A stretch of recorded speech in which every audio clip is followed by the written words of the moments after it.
মৃত্যুর কথা কে স্মরণ করে এখন? মানুষ তো চলাফেরা করে এমনভাবে যে কোনোদিন মরবেই না। কে স্মরণ করে? যে টেবিলের তল দিয়ে ঘুষ নিচ্ছে ও স্মরণ করে মৌতের কথা?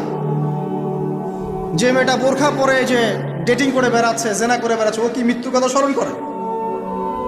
যে ছেলেটা এখনকার যুব সমাজের বেশিরভাগই মাদকের সাথে সম্পৃক্ত, গার্লফ্রেন্ড বয়ফ্রেন্ড অ্যাফেয়ার্সে আছে, হ্যাঁ, টিকটক প্রজন্ম, আড্ডাবাজি করে সময় কাটায়, গুন্ডামি করে, মাস্তানি করে, এর মৌতের কোনো ফিকির আছে? একজনকে বড় দায়িত্ব দেওয়া হয়েছে, সবার সম্পদ লুটপাট করে খাচ্ছে, এর মৌতের ফিকির আছে নাকি? এর মধ্যে ফেরাউনি চেতনা এসেছে, আনা রব্বুকুমুল আলা, আমি মহান রব, আমি তোমাদের মহান রব। ওদের মধ্যে ওই চেতনা কাজ করছে যে সূরা মুমিনুনে যেটা বলা আছে যে আমরা এখানেই জন্ম নেই, এখানেই মারা যায়, আমরা পুনরুত্থিত হব।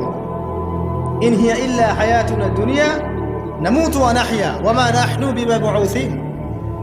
আমরা এই দুনিয়াতেই বাঁচি, দুনিয়াতেই মরি, আমাদের কোনো পুনরুত্থানের কিছু নাই। এদের চেতনা এমন। কে ফিকির করে মরতে?